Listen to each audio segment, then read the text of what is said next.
¿Cómo están? Qué gusto saludarles, soy Paula Pérez. Hoy hablamos de la OTAN, que no se ha adaptado suficientemente al nuevo entorno de la seguridad. Una interpretación reduccionista de su identidad como comunidad occidental entra en contradicción con el actual escenario europeo y global, en el que la mayoría de las amenazas son compartidas por miembros y no miembros de la alianza. ¿Qué papel realmente está jugando la OTAN y quién toma las verdaderas decisiones? El proceso de ampliación trata de consolidar las fronteras de la OTAN y sus candidatos como una línea de exclusión política, deteriorando las relaciones con terceros estados como Rusia, sin obtener a cambio un aumento sustancial de la seguridad militar. Para muchos expertos, sin embargo, es necesario reconciliar las distintas identidades de esta organización, partiendo del concepto de indivisibilidad de la seguridad. Nos preguntamos, ¿estaremos frente a una organización obsoleta? ¿Estará Europa más dispuesta a tener su propia organización militar que responda a sus intereses? ¿O se va a mantener supeditada a los intereses y juegos geopolíticos de Estados Unidos? Hoy analizamos este tema en Jugada Crítica. Desplegamos por ello nuestro tablero. Inicia la jugada. ¿Me acompañan?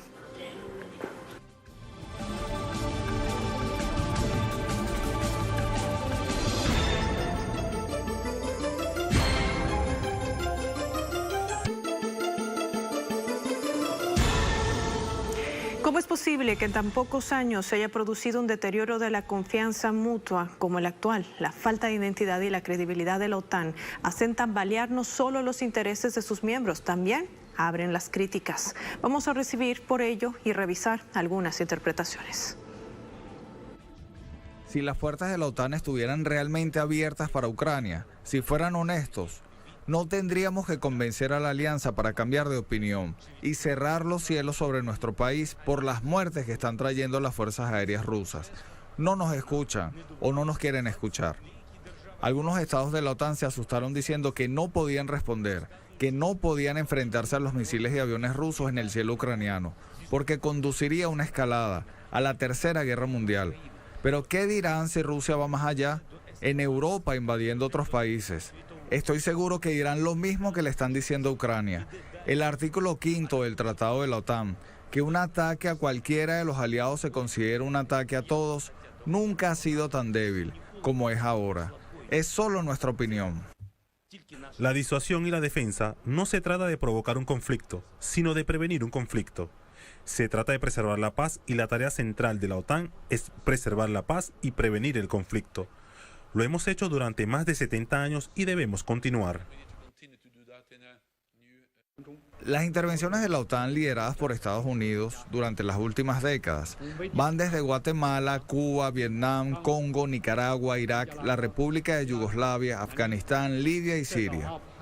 Las personas de todo el mundo en las últimas décadas de guerras libradas por los Estados Unidos y la OTAN pensarán profundamente, ¿deberían iniciar guerras los países que afirman estar en contra de la guerra? ¿Deberían sabotear la paz aquellos países que pretenden salvaguardar la paz? ¿Deberían los países que afirman salvaguardar su propia seguridad mostrar también respeto por la seguridad de otros países?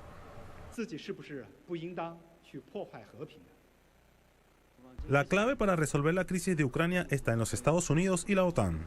Esperamos que los Estados Unidos y la OTAN, como culpables de la crisis, reflexionen sobre su papel en la crisis, asuman sus responsabilidades y tomen medidas concretas para aliviar la situación y resolver el problema. Vamos nosotros a hacer un mapeo justamente antes con nuestra actualidad informativa para generar más noticia y las repercusiones que este tema ya está desatando. Ode Díaz es nuestra corresponsal en la capital de Rusia, en Moscú, y hasta ahora nos brinda más detalles. Te recibo, Ode.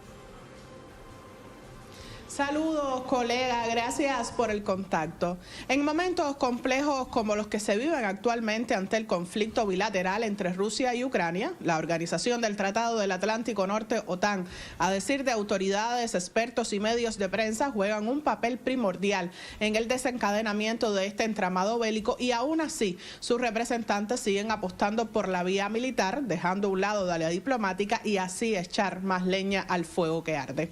En un artículo editorial editorial publicado por el diario chino Global Times se acusa a la Alianza Atlántica de presionar a otros países en vez de reflexionar sobre su propia historia. El medio de la nación asiática citó las palabras del secretario general de la OTAN, Jens Stoltenberg, quien exigió a Pekín unirse al resto del mundo para condenar lo que denominó invasión brutal de Rusia en Ucrania. Asimismo, advirtió a las autoridades del gigante asiático que el bloque militar monitorea de cerca cualquier indicio de ayuda a Rusia por parte de China. No obstante, en opinión del Global Times, la situación en Ucrania fue en gran parte provocada por la expansión agresiva de la OTAN hacia el este. El bloque es el culpable, sostiene el diario en su artículo, en el que también acusa a la alianza de ser un bloque militar de guerra fría y una marioneta de Estados Unidos. Según el medio asiático, a lo largo de su historia, la Alianza Atlántica lanzó múltiples ofensivas despiadadas y provocó sufrimiento a población civil. En ese contexto, el periódico recordó el bombardeo de la Alianza Atlántica sobre Yugoslavia de 1999 y al respecto refirió que las manos de la OTAN están manchadas de sangre y el bloque en sí mismo ha sido una amenaza para la seguridad global y local. De acuerdo con Global Times, Occidente se sumergió en una locura extrema al intentar poner etiquetas de malos y buenos en el conflicto en Ucrania, y en ese sentido el texto refleja que con respecto a las tensiones entre Rusia y Ucrania no existen lo bueno y lo malo absoluto, ya que la geopolítica, la historia y la cultura entre ambos países son demasiado complejas. Asimismo, el diario volvió a desmentir las informaciones difundidas en los medios occidentales que sugieren que Rusia pidió asistencia militar a China para su operación militar en Ucrania. El editorial concluye asegurando que la OTAN intenta utilizar este tipo de información para intimidar a China y coordinar a Washington en un intento de ocupar la superioridad moral sobre la crisis en Ucrania. Hasta aquí algunos detalles de este particular. Ahora devolvemos la señal. Muchísimas gracias, Oded Díaz. Vamos a hacer un mapeo geopolítico justamente de esta alianza militar que hoy centra nuestra atención y nuestro análisis. Esto es la OTAN. OTAN, Alianza Militar Estratégica. La Organización del Tratado del Atlántico Norte es una alianza militar intergubernamental que se rige por el Tratado de Washington firmado el 4 de abril de 1949. Constituye un sistema de defensa colectiva cuyos estados integrantes acuerdan defender a cualquiera de sus miembros si es atacado por una potencia externa. Su sede se ubica en Bruselas, Bélgica, y los 29 Estados miembros abarcan Norteamérica y Europa, es decir, el área comprendida en el norte del Océano Atlántico. Sin embargo, en otras partes del mundo, 21 naciones colaboran con el organismo dentro del programa conocido como Asociación para la Paz. En 2017, el gasto militar combinado entre sus 29 países miembros fue el 52% del monto mundial en esa materia. La alianza guerrerista está estructurada por el Consejo de la OTAN, donde cada uno de los miembros envía una delegación a la sede, incluyendo a un representante permanente que se reúne al menos una vez por semana. Tiene la autoridad de gobierno efectivo y el poder de decisión en la organización. Las reuniones de este consejo son presididas por el secretario general. La Asamblea Parlamentaria establece los numerosos objetivos estratégicos de la OTAN, sesiona con frecuencia anual y es el órgano que interactúa directamente con las estructuras parlamentarias de los gobiernos de los Estados miembros. Su comité militar, bajo la autoridad del Consejo del Atlántico Norte, se encarga de asesorar a la alianza en materia militar. Para ello se reúnen los jefes de Estado Mayor, aunque con más frecuencia se realizan reuniones a nivel de representantes militares. La OTAN ha recibido numerosas críticas por sus acciones adoptadas en los últimos años. Objeto de estas denuncias han sido Estados Unidos, Reino Unido y Francia durante las operaciones de la alianza militar en Libia en 2011. Hechos que terminaron con el derrocamiento y asesinato del presidente Muammar Gaddafi. Anteriormente, en 2003, protagonizó la invasión a Irak, basada en falsos argumentos sobre la posesión de armas de destrucción masiva por parte del entonces presidente Saddam Hussein, presuntos que, pese a caer por su propio peso, justificaron la instalación de tropas estadounidenses en el país árabe hasta nuestros días. Vamos a revisar cómo ha sido la expansión de la OTAN en el Europa del Este. Aquí les contamos. Con la desintegración de la Unión de Repúblicas Socialistas Soviéticas en 1991 se dio por terminada la denominada Guerra Fría. En ese mismo año, las potencias occidentales prometieron que la OTAN no se acercaría a las fronteras de Rusia. Sin embargo, esta incorporó a casi todas las naciones del antiguo socialismo europeo, tratando de establecer una campaña agresiva de ampliación de sus zonas de influencia y un cerco militar contra el Kremlin. Este expansionismo se dio principalmente mediante la adhesión a la Organización del Tratado del Atlántico Norte de los países que anteriormente conformaban el Tratado de Amistad, Colaboración y Asistencia Mutua, mejor conocido como Pacto de Varsovia, la antigua alianza militar encabezada por la Unión Soviética y sus aliados en Europa del Este. En 1999 ingresaron a la OTAN Polonia, República Checa y Hungría. Posteriormente, en el año 2004, ingresaron Estonia, Letonia, Lituania, Eslovaquia, Eslovenia, Rumanía y Bulgaria. Finalmente, en el año 2009, Croacia y Albania también se unieron a la organización militar. El expansionismo de la OTAN no se limitó a la integración a sus filas de países del espacio postsoviético y en general de Europa del Este. Estados Unidos y sus aliados tuvieron una activa participación en la desintegración de la antigua Yugoslavia a mediados de los años 90 y en marzo de 1999 la OTAN realizó una campaña de bombardeos contra Serbia. El resultado de esta guerra fue la independencia de facto de Kosovo, la cual en 2008 fue formalmente proclamada y reconocida por Estados Unidos, la mayoría de los países de la Unión Europea y admitida en la Organización de las Naciones Unidas. Serbia y Rusia no han reconocido dicha independencia. El ataque militar de la OTAN a Serbia, con la consiguiente independencia de Kosovo, constituyó un ejemplo claro de modificación de fronteras mediante la guerra. En 2014 se dio en Ucrania un golpe de Estado que derrocó al presidente democráticamente electo Víktor Yanukovych y su partido de las regiones, el cual tenía cierta cercanía hacia la Federación Rusa, y se instauró en su lugar un gobierno provisional con fuertes vínculos hacia la Unión Europea y la OTAN.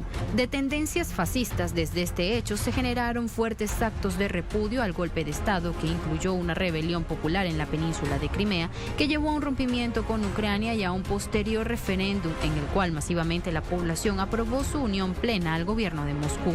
Para la Federación Rusa resulta un peligro objetivo la expansión junto a sus fronteras de la alianza militar, que desde sus inicios ha sido siempre hostil a Rusia. Por su parte, la posición de Moscú siempre ha sido consecuente al afirmar que la pretendida seguridad de Ucrania al ingresar a la OTAN no puede sustentarse en los peligros y amenazas que esto representa para Rusia.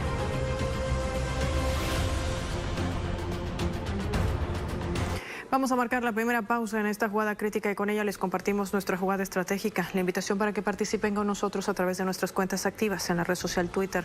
Les comparto las direcciones para que nos sigan, @jugadacrítica, @PaolaPTelesur. Si la OTAN decide desplegar sus fuerzas hacia Ucrania, ¿qué tipo de escenario de confrontación se desataría? ¿Y cómo calificar el papel de la OTAN en los conflictos desatados en Europa y Oriente Medio? Participe con nosotros, opine. Al regreso, el análisis. Ya volvemos.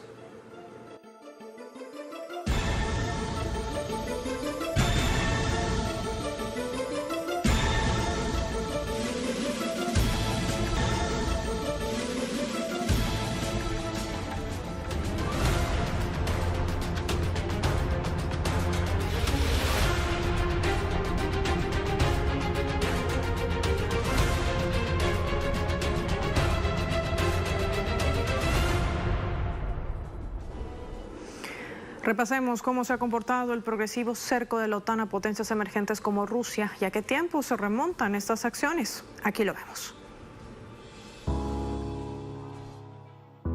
El 14 de mayo de 1955 fue firmado en la ciudad polaca de Varsovia el pacto con el que iniciaron las tensiones entre la entonces Unión Soviética y la OTAN. Denominado oficialmente Tratado de Amistad, Cooperación y Asistencia Mutua, el acuerdo militar fue adoptado por el campo socialista de Europa del Este como un medio de equilibrar el poder otantista. Con la disolución de la URSS, la Alianza Atlántica se enfrentaba a una nueva realidad, el reordenamiento geopolítico posguerra fría. En tiempos recientes, la expansión de la OTAN hacia el denominado espacio postsoviético ha supuesto una amenaza para Rusia, aunque la organización intente demostrar lo contrario. La inclusión de naciones del antiguo campo socialista en el seno de la organización militar, como Hungría, Polonia y República Checa en 1999, Eslovenia, Bulgaria, Eslovaquia, Estonia, Letonia, Lituania y Rumanía en 2004 y Croacia y Albania en 2009, estaba enmarcada en contener lo que los miembros del ente consideraban un expansionismo imperialismo ruso. Durante los últimos años, la OTAN y Moscú han protagonizado una escalada de tensiones. Con la adhesión de Crimea a Rusia, las confrontaciones se han acrecentado por la negativa de los miembros de la Alianza Atlántica a reconocer la reinserción de la mencionada península como parte del gigante eslavo. En este contexto, la OTAN ha venido ejerciendo presión cerca de las fronteras rusas, sobre todo desde países bálticos como Polonia, donde posee una fuerte presencia militar con al menos 4.500 soldados estadounidenses. El secretario general de la OTAN, Jens Stoltenberg, aseguró que la organización militar pretende expandirse hacia el Mar Negro. El anuncio lo hizo tras reunirse con el primer ministro ucraniano, Denis Shmyhal. Por su parte, el jefe de la Delegación de Control de Armas de Rusia, Konstantin Gavrilov, durante el seminario de doctrina militar de alto nivel coordinado por la OSCE, alertó sobre las intenciones expansionistas de la OTAN por las fronteras de su país. El funcionario ruso aseveró que Moscú no busca la confrontación ni la escalada de tensiones, sino que apunta a desarrollar un diálogo constructivo con la alianza guerrerista. En la conferencia de seguridad de Múnich del pasado año, Stoltenberg aseguró que el orden internacional enfrenta el desafío de poderes autoritarios en clara referencia a Rusia y China, mientras hacía un llamado a la comunidad internacional a hacerles frente.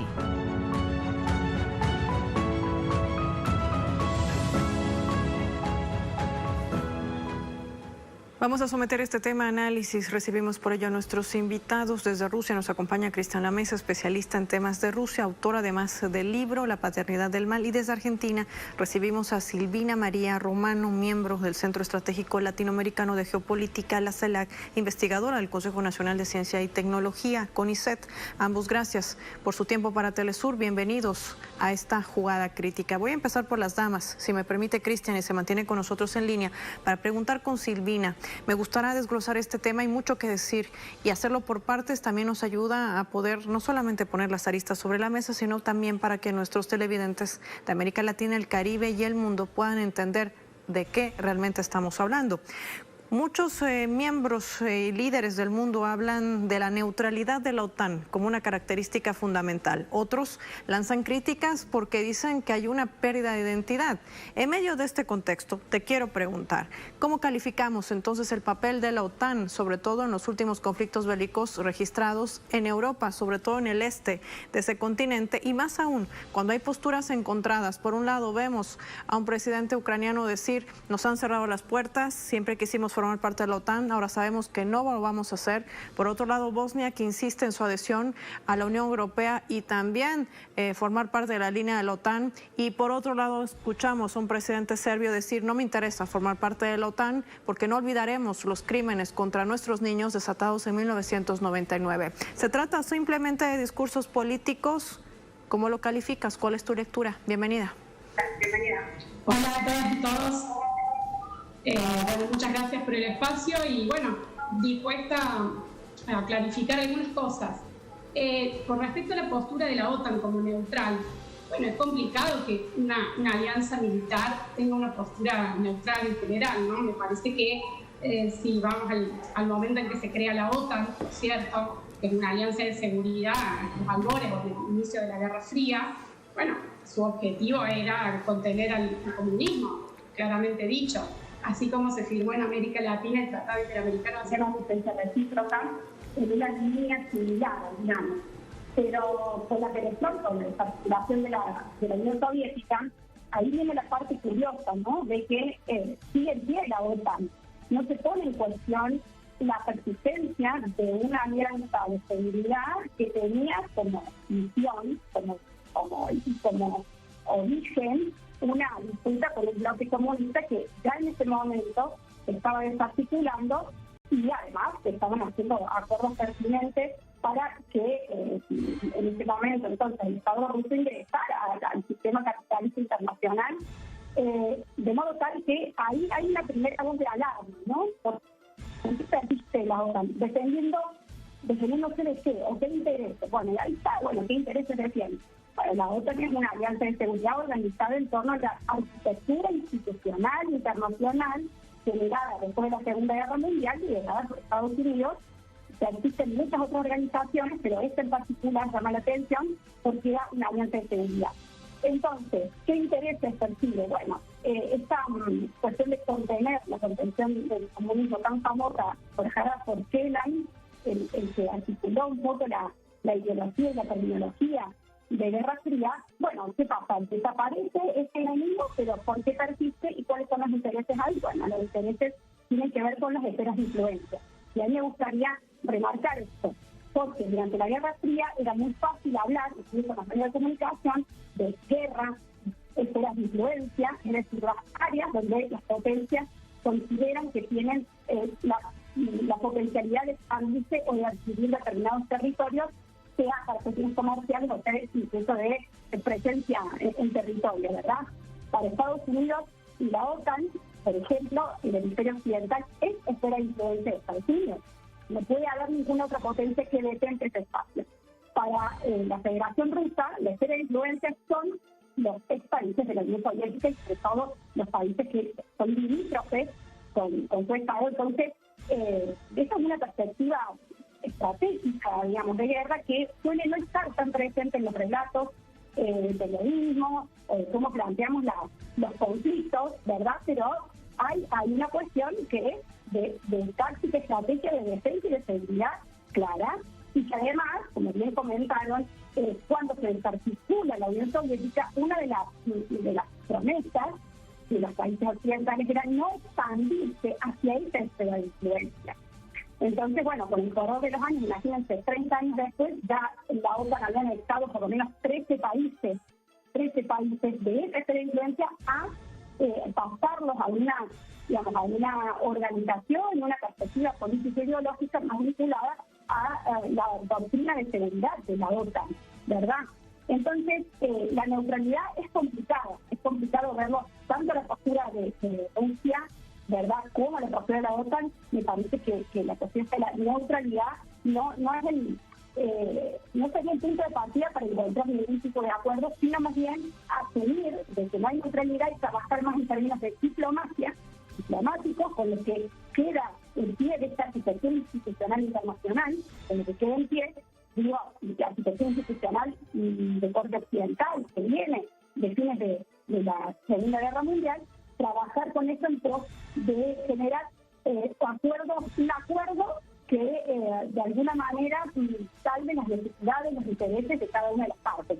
¿Es complicado? Sí, pero me parece que convocar a mayor enfrentamiento o enviar más armas a Ucrania o incluso invitar a la población civil a que se arme, me parece que eso no es la salida ni para este conflicto bélico ni para ninguno, pero sobre todo en este caso donde vemos que tanto la OTAN en representación de Estados Unidos, la Unión Europea, ha perdido poder específico en el tablero geopolítico mundial y está ahora sí frente a un Estado, la Federación Rusa o China, incluso en la India, que pueden hoy sí plantear los puntos con los que van a discutir, de lo que se va a discutir, y bueno, habrá que sentarse a debatir desde ese lugar que es muy diferente al de la década final de los 80, principios de los 90.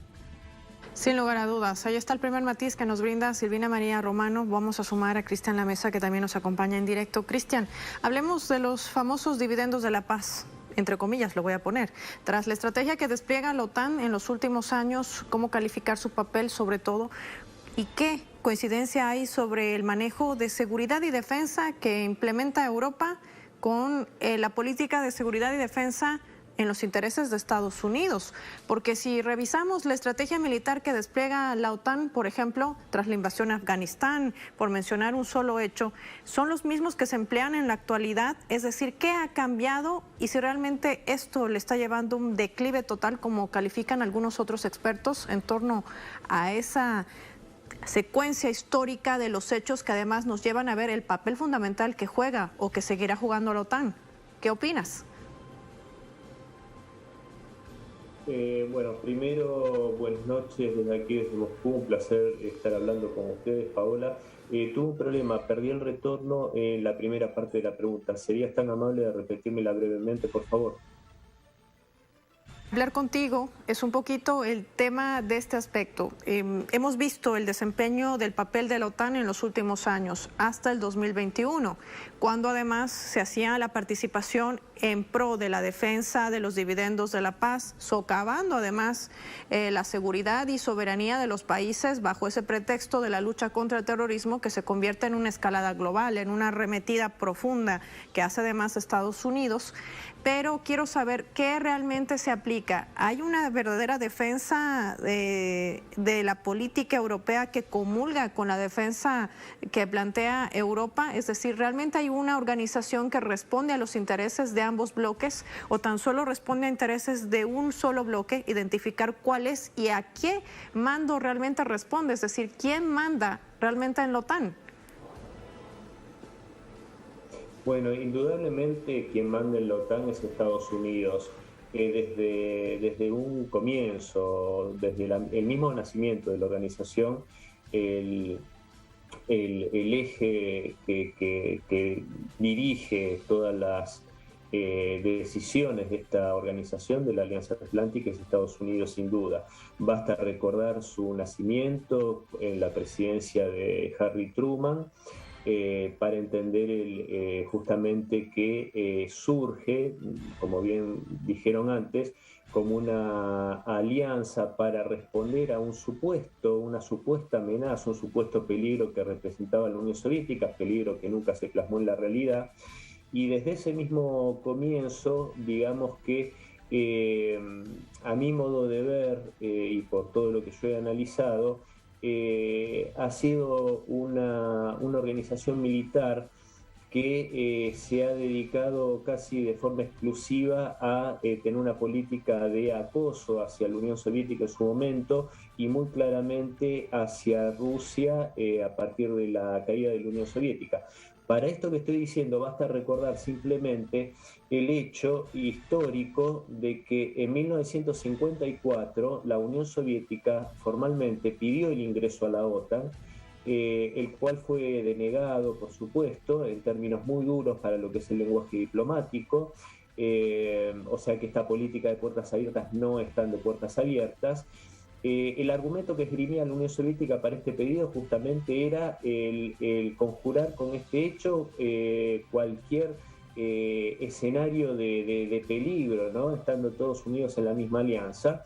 Y no solo que fue rechazado este pedido, sino que al año siguiente, en 1955, y como si se tratase de un gesto perverso, a pocos días de celebrarse, que se sabe, cualquiera que conoce un poco de Rusia y de la ex Unión Soviética sabe que los 9 de mayo es el Día de la Victoria, es un día que se conmemora con gran alegría por la victoria sobre el nazismo, pero también con una profunda congoja, porque a este país le costó 27 millones de vidas, y apenas unos días antes de este hecho, la OTAN recibe en su seno a la por entonces República Federal Alemana, un país que fue el que perpetró ese ataque genocida contra la Unión Soviética y que en la teoría, por los acuerdos a los que se había arribado en Yalta, antes del final de la Segunda Guerra Mundial, entre Churchill, Roosevelt y Stalin, era un país que tenía que estar garantizada la desmilitarización del mismo, de Alemania. Lejos de esto, se lo ingresa en una alianza militar cuyo objetivo era tener una política agresiva hacia la Unión Soviética. Entonces, y obviamente apenas unos días después es que la Unión Soviética, como respuesta a este gesto hostil de recibir a Alemania en su seno, como bien decía la compañera que habló antes de mí, fue que se crea el Pacto de Varsovia, ¿no? A partir de ese momento, siempre obviamente esta alianza militar sirvió no solo como herramienta y más profundamente después de la caída de la Unión Soviética, como herramienta geopolítica militar de avasallar por la fuerza a otros países, sino que también ha significado un gran peligro para la paz mundial. Esto es indudable, basta ver algunos de los hechos que ya enumeraron los cuales le recordó brillantemente el gobierno chino hace pocas horas, hace pocos días, cuando inclusive le recordó que parte de la sangre que tiene en las manos es por el ataque y la destrucción de la embajada china en Belgrado en 1999. Y es bueno este tipo de oportunidades que brindan ustedes a través de Telesur, porque para entender el presente es fundamental conocer el pasado. Y porque esto que está ocurriendo hoy en Ucrania no se explica si no se conoce ese pasado, si no se conoce esta política que violó acuerdos, violó lo que fue el acuerdo Rusia-OTAN de 1997, y que tiene en su seno, con esto ya iría cerrando, tiene en su seno países como Polonia, que implican un severo riesgo para la paz mundial. Basta ver justamente lo que está sugiriendo ahora, lo que va a sugerir en el día de mañana, según los anticipos del presidente de este país, de enviar una fuerza de paz, entre comillas, de paz, a Ucrania, lo cual ya está claramente determinado por Moscú, que va a ser tomado como un ingreso en el escenario bélico de la Alianza Atlántica, con las derivaciones que esto puede tener. Y esto respondiendo simplemente a los intereses expansionistas que Polonia tuvo a lo largo de su historia, que yo también traté en mi libro. Entonces, esto es todo un cóctel muy, muy explosivo, muy, muy volátil, ¿no? Que obviamente responde a los intereses de Estados Unidos, pero aparte tiene estos componentes libres que generan mucho peligro.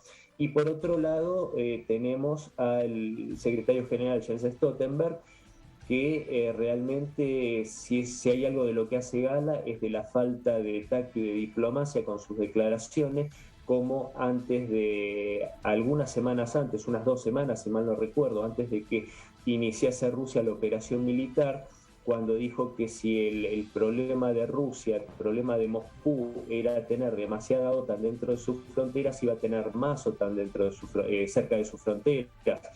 Tal vez esto se puede explicar teniendo en cuenta su nacionalidad noruega y teniendo en cuenta el pasado nazi del país escandinavo, porque hay que recordar que Noruega fue invadida por los nazis al comienzo de la guerra.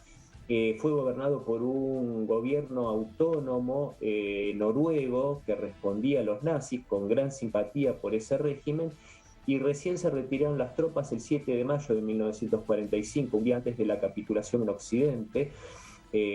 Digo esto porque por el uso horario aquí se celebra, como dije antes, el 9 de mayo. Entonces tal vez esta rusofobia tan profunda se explique un poco con este hecho.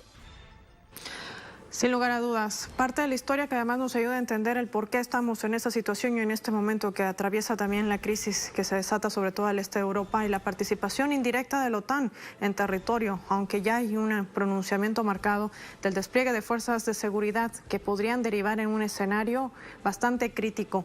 Le pregunto, Silvina, ¿cómo ha cambiado la participación de la OTAN, sobre todo marcada en una fecha, el 11 de septiembre, tras la invasión a Irak, donde además recordemos que países como Francia, Alemania, Luxemburgo estaban desafiando la conformación del statu quo de la OTAN, es decir, porque sabemos que hay un memorándum donde establece que las decisiones de la OTAN deben desarrollarse de manera casi unilateral, no colectiva, y eso pone en riesgo también el hecho de los intereses de Europa. La gran pregunta nace allí: ¿por qué Europa no se ha decidido a crear un comando militar que responda a sus propios intereses y siga supeditada a los intereses de Estados Unidos? ¿Podrá ser otra organización que de alguna manera pueda desafiar la existencia de la OTAN? ¿Nos estaremos enfrentando a ese escenario? ¿La OTAN prácticamente va en declive? ¿Cómo lo entendemos? Bueno, varias cosas se abren de tu pregunta, ¿no?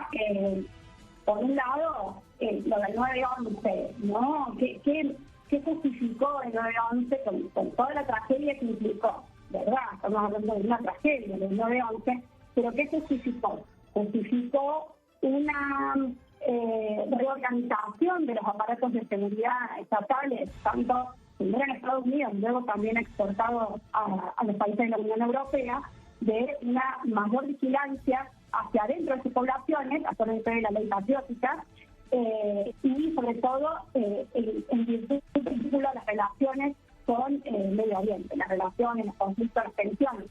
Ese tipo de hechos, ¿no es cierto?, lo que abre es una caja de Pandora y una serie de premisas que ya estaban planteadas desde antes, y sabemos lo que es el American Century, estaba este documento, ¿verdad?, y donde Estados Unidos se pone en ese rol de hegemón absoluto y de mover las fiestas de la geopolítica transnacional de acuerdo a sus propios intereses y sobre todo las corporaciones transnacionales vinculadas al complejo industrial militar, pero no solo eso, ¿verdad? Ahora, ¿qué pasa con la Unión Europea? Yo creo que hay un ejemplo que podemos dar, que es la transición, por ejemplo, la transición de España del franquismo a la democracia, ¿verdad? ¿Cuál fue, y recordemos, estamos hablando de los 80, cuál fue una de las condiciones que le pone Estados Unidos al Estado español para ingresar, para que ingrese a la Unión Europea? Fíjense, tener en su territorio bases de la OTAN. Hay bases de la OTAN, estamos hablando de la base de Rota, por ejemplo, donde hay miles de marines pasan por ahí en un territorio, piensen, muy cerquita a donde un espacio estratégico muy cerca al norte de África. Entonces, cuando uno piensa, bueno, ¿qué puede hacer España en estos momentos, por ejemplo, para desvincularse y tener una postura autónoma, si se quiere, a lo planteado por Estados Unidos? Es muy complicado. Tiene 3 bases de la OTAN en su propio territorio. Y lo mismo con la conformación de la propia Unión Europea, que tiene un pasado desde la Comunidad Económica del Carbón y el Acero hasta la Unidad Económica Europea, pero que conocemos hoy como la Unión Europea, tutelada por Estados Unidos en términos económicos y políticos, que debería ordenarse en virtud de los intereses de los organismos internacionales planteados después de la Segunda Guerra Mundial y los intereses económicos y geopolíticos de Estados Unidos. Ahora, ¿qué pasa? La guerra está mucho más cerca de la Unión Europea que del territorio estadounidense. Me parece que es una muy buena oportunidad para que la Unión Europea pueda, reivindicar una cierta autonomía frente a esto, buscar una forma de negociar diplomáticamente con el Estado, con la Federación Rusa, y ya hablando de utopías, ver la posibilidad de integrar a la Federación Rusa a ese territorio, digamos, de alguna manera legal, político, que es la Unión Europea. Ya se me van a decir, soy una utópica, pero bueno, de alguna manera hay que buscar salidas, y otra vez repito, la salida no va a estar en alimentar la guerra. La guerra no es el conflicto que no define nada, ya lo sabemos, que pasó en Afganistán, en Irak, en Siria, es decir, no hay nada, todos pierden en la guerra, menos por supuesto las empresas del complejo industrial militar, de las cuales han aumentado las acciones, por supuesto, desde febrero hasta ahora, y me parece con una altísima responsabilidad esto, sobre todo empresas, porque las que están en el top 10 son empresas estadounidenses, Lockheed Martin, Bison, que han aumentado sus ganancias en virtud de qué, ¿no es cierto? Y vamos a hablar otra vez, el complejo industrial militar no es solamente estadounidense, hay muchos intereses en la Unión Europea, y Rusia y China también tienen su responsabilidad en esto, pero entonces, ¿qué queda para la población mundial? Bueno, es un momento en el que tenemos que decir que hay que detener los conflictos bélicos y volver a apelar a la diplomacia, con las herramientas y las limitaciones que tengamos, pero apelar a esta línea.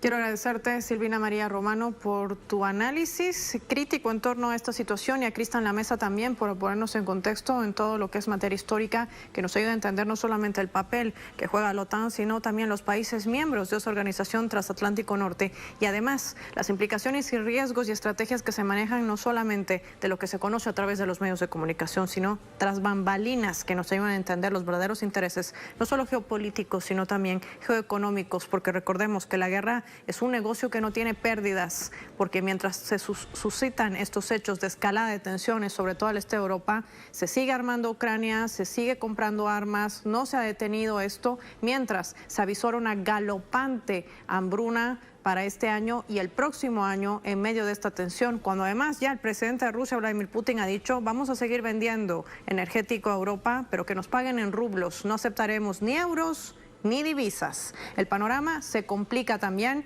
desatando también quizás una posible crisis económica global. A ambos, gracias por su tiempo para Telesur. Vamos a marcar, ¿les parece una nueva pausa? Les reiteramos nuestra jugada estratégica para que participen con nosotros. Si la OTAN decide desplegar sus fuerzas hacia Ucrania, ¿qué tipo de escenario de confrontación se desataría? ¿Y cómo calificar el papel de la OTAN en los conflictos desatados en Europa y Oriente Medio? Ya sabe que su opinión nos interesa. Al regreso profundizamos el análisis. Ya volvemos.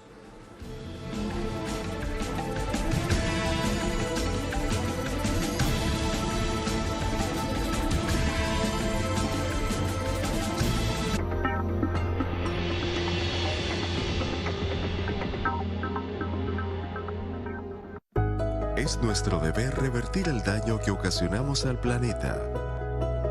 Recuperemos nuestros ecosistemas naturales con acciones en defensa del medio ambiente. Sigamos luchando por un mundo más verde. Vamos a proseguir con el análisis. Desde Argentina nos acompaña Lido Lacomini, periodista, analista de política internacional y geopolítica, a quien recibimos. Qué placer tenerte en esta jugada crítica. ¿Qué tal? Un gusto estar con ustedes. Bueno, hablar de la OTAN en la Argentina de hoy, en este momento, a pocos días del 2 de abril, es decir, a 40 años de la Guerra de Malvinas, no podemos dejar de remarcar que lo que existe en la ocupación de Malvinas hoy no es solamente Gran Bretaña, es la OTAN. Gran Bretaña como miembro fundamental de esa organización internacional dirigida por los Estados Unidos y aliado estratégico de primer orden de Estados Unidos, es quien permanece y desarrolla la ocupación militar en Malvinas, modernizando en los últimos años todo su dispositivo estratégico. Es decir, el gobierno de Boris Johnson ha modernizado las instalaciones de defensa fuertemente, dotando de un nuevo sistema misilístico a su defensa y fortaleciendo de todas maneras el dispositivo militar de la isla, que se erige como una base de sustentación de las políticas de la OTAN en la perspectiva del Atlántico Sur, del cruce de los dos océanos, Atlántico y Pacífico, detrás de Tierra del Fuego, y en la cercanía de la Antártida, territorio fundamental de disputa para los próximos años por las reservas estratégicas que contiene.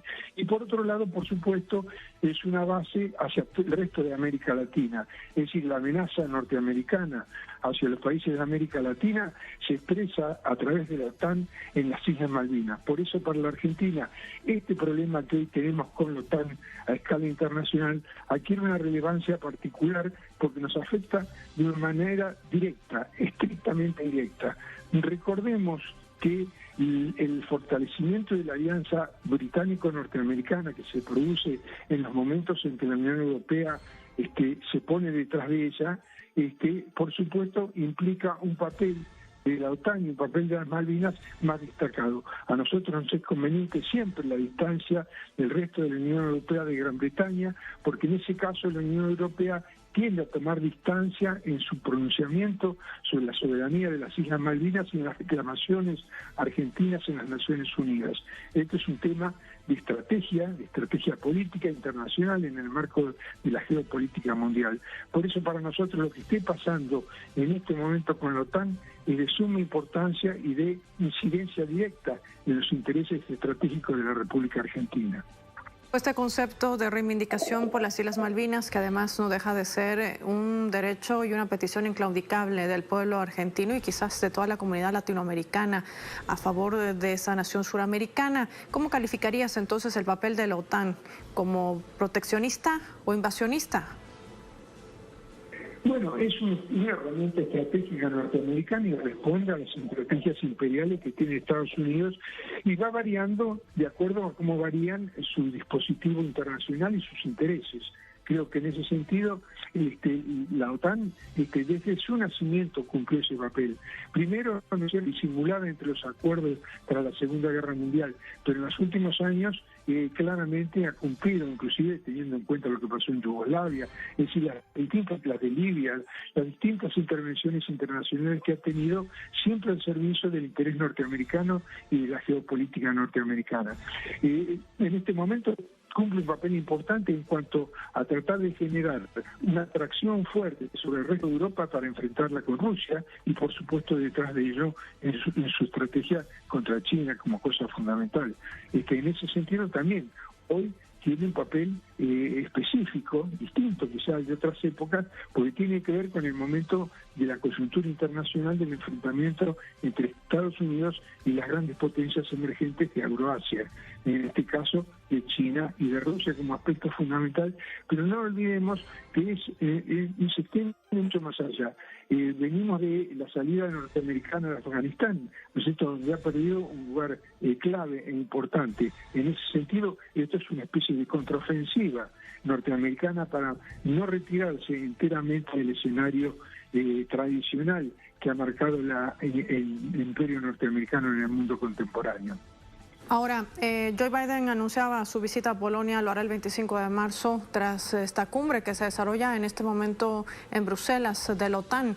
¿Qué esperar de este encuentro cuando las decisiones se asumen de manera unilateral por parte de Estados Unidos sin la convocatoria o prácticamente el consenso del bloque? Y con ello también preguntarte qué hay detrás de la última declaración vertida también por Jens Stoltenberg, que decía vamos a desplegar fuerzas de paz, así lo ha calificado de la OTAN, a Ucrania. ¿Ante qué escenario irreversible nos podríamos enfrentar? Bueno, todos sabemos, ¿no es cierto?, que hay una línea roja que ha trazado Moscú y que, digamos, está en pleno derecho de realizarlo, porque obviamente la expansión continua de las fronteras de la OTAN rodeando su territorio han tocado sensiblemente, ¿no es cierto?, los límites de lo que es la necesaria defensa de Rusia, su territorio y no solamente su territorio, su desarrollo en el sentido de sus alianzas estratégicas en toda la región. En ese sentido creo que es altamente peligrosa y por supuesto sigue jugando en los bordes de la amenaza de un hecatombe nuclear, ¿no es cierto?, que es lo que todos tememos y lo que estaría detrás de una confrontación que fuera más allá de los límites actuales. Yo creo que por ahora, creo que Estados Unidos apunta a una estrategia que es utilizar a Ucrania, utilizar a los ucranianos como carne de cañón de una guerra prolongada que le permita desarrollar paralelamente una actividad comunicacional y política donde se desarrolla una guerra paralela por las conciencias y es el terreno donde más ventajas puede llevar a apoyar una cultura de décadas de predominio de la cultura norteamericana en muchas partes del orbe, particularmente en Europa y algunos lugares de América Latina. En ese sentido creo que esto es fundamentalmente un colocar la situación en tensión, un echarle las culpas y demonizar a Rusia mientras desarrolla de hecho y efectivamente una guerra interpósita a persona, es decir, no pone un soldado, no paga con sus propios muertos, los muertos los pone Ucrania enteramente. Ahora, mientras Biden decide participar de esta cumbre, no solamente de la OTAN, sino viajar a Polonia, participar de la reunión de la Unión Europea, del G7, en un lobby que aparentemente trata de conseguir más apoyo en torno a esta narrativa que teje Occidente de una supuesta, entre comillas, invasión que hace Rusia a Ucrania. En este despliegue, en esta operación militar para proteger no solamente su territorio de una amenaza latente hasta nuclear, lo ha denunciado el propio Ministerio de Defensa y hasta el propio presidente ruso, sino también el hecho de la participación ya del presidente de Rusia, Vladimir Putin, ha dicho dentro del grupo del G20 en Indonesia. Es decir, mientras Estados Unidos sigue tejiendo esta estrategia para aislar más de manera internacional a Rusia, Rusia al parecer se fortalece, inclusive lanzando ya una imposición económica y dice, venderemos crudo a los países que quieran comprar, pero en nuestra moneda, en rublo, no en divisa ni tampoco en euro, lo que va a complicar aún más la situación de ese efecto boomerang de las sanciones que imprime no solamente Occidente, sino también la Unión Europea. Bueno, me alegra que usted haga mención a la tercera guerra, que es la económica. Yo decía que hay una guerra bélica, ni militar, hay una guerra comunicacional por la conciencia y hay una tercera que es la guerra económica, que indudablemente Estados Unidos también ha buscado, pero creo que es la más desfavorable, la que en un terreno en el que evidentemente tiene todas las de perder. Primero porque la potencia económica rusa está de alguna manera sostenida por el otro gigante asiático que es China, que está en un momento también de disputa dura por el papel de su moneda, el yuan como moneda internacional en detrimento del papel del dólar.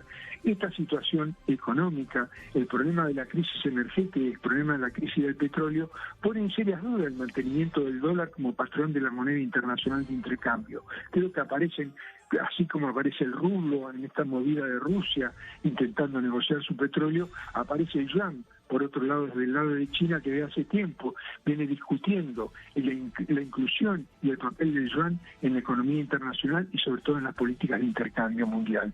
Creo que esto apunta al estallido de una posible crisis financiera de Estados Unidos, que es el talón de Aquiles de esta ofensiva que Estados Unidos está llevando adelante. Eludió la guerra directa hasta ahora, hasta el momento, es decir, eludió comprometer su propia fuerza porque no tuvo el respaldo suficiente de los otros países europeos que intentan desmarcarse, apoyan a la OTAN de palabra, pero en los hechos no pusieron la carne en el asador. Estados Unidos tampoco lo pudo hacer. Desarrolla la guerra comunicacional y en la guerra económica va perdidoso, creo yo, de entrada, y es un talón de Aquiles del cual difícilmente puede eludir y pueda salir. Y no hay que poner o dejar de lado, sin lugar a dudas, también el hecho de que Estados Unidos quiere desplegar aún más su fuerza con el famoso acuerdo militar del AUKUS para imponer más presión a China, tal vez como parte de su estrategia en medio de esta tensión que vive el este de Europa, sobre todo por la crisis en Ucrania, y que formaría parte también de una de las presiones contra el gigante asiático para evitar que le sirva de salvavidas económica justamente a Rusia. Pero vemos ya el movimiento del yuan como una moneda fortalecida que podría derivar quizás en la desdolarización o quizás el cambio del sistema financiero como lo conocemos actualmente a través del dólar. Quiero agradecerte, Lido Lancomini, por habernos acompañado en este análisis oportuno, por tu tiempo para Telesur y por tu lectura geopolítica. Muchas gracias a ustedes por la participación. Gracias. A usted por atender nuestra llamada. Finaliza el programa de hoy. Cerramos por ello nuestro tablero geopolítico. Soy Paola Pérez. Será hasta un próximo encuentro.